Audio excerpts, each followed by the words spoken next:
بھی ہیں لیکن آپ سن آف دا سوئل ہیں، آپ مجاہدوں کے بیٹے ہیں۔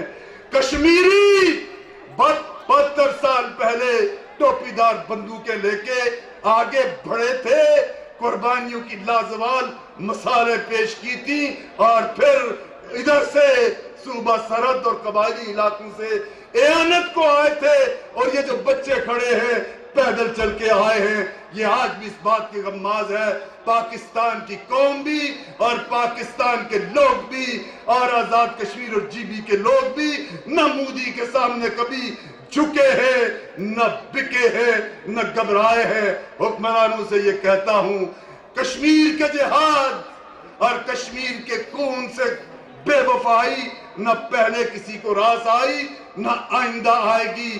5 اگست کے بعد سراج الحق صاحب کی قیادت میں آزاد کشمیر اور پاکستان کی جماعت اسلامی سارے پاکستان میں برسر پیکار رہی، اور جہاد کا ایک مرحلہ طے کر کے آج ہم یہاں بیٹھے ہیں۔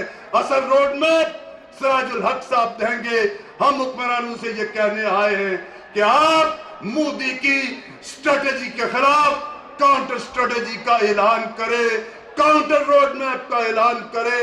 سری نگر کے سقوط کے بعد مظفر آباد اور آزاد کشمیر پہلے بھی قلعہ تھا، پہلے بھی مورچہ تھا، آج بھی مورچہ ہے۔ خبر خیر بنائیے اسلام آباد کی۔ ہم پاکستان کا مطلب کیا؟ لا الہ الا اللہ والے پاکستان کے لیے پہلے بھی بروکار رہے، آئندہ بھی رہیں گے، لیکن سقوط سری نگر کے بعد اکھنڈ بھارت کا ایجنڈا مودی کا روڈ میپ ہے۔ عمران خان صاحب اور ادھر بیٹھے ہوئے دیگر بزرگ محل کون سا روڈ میپ، کون کی اسٹریٹجی اپنے ہاں رکھتے ہیں؟ اگر مستقبل قریب میں نہ ہوا، سراج الحق صاحب نے اعلان کرنا ہے۔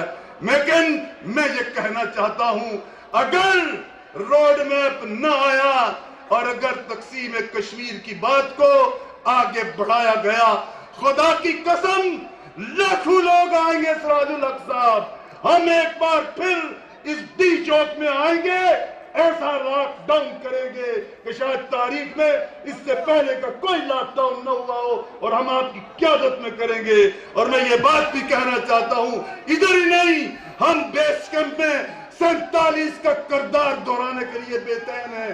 خدا کی قسم ہم مودی سے نہیں گھبرائے۔ علی گیلانی 95 سال کی عمر میں چٹان کی طرح کھڑا ہے۔ ہماری بیٹیاں اور بیٹے، ہماری کلیاں جو مسلی جا رہی ہے، ہمیں پاکستان سے محبت ہے، ہمیں ریاست پاکستان سے محبت ہے، اور اس محبت کی قیمت چکا رہے ہیں، لیکن ہماری حقیقی محبت اپنے برہان وانی جیسے لاکھوں بیٹوں کے مقدس خون سے ہے، کشمیر کے گلشن میں مسلی جانے والی بیٹی سے ہے۔ یہاں آزاد کشمیر سے ہزاروں لوگ موجود ہیں۔ میں ان کی طرف سے یہ کہنا چاہتا ہوں، ادھر بھی لاک ڈاؤن ہوگا، اور ہمارے لیے کوئی بین الاقوامی قانون ہمارے راہ کی بیڑی نہیں ہے، ادھر کی بیڑیاں ہیں۔ ان بیڑیوں کو کھولنے کا اہتمام کیجئے۔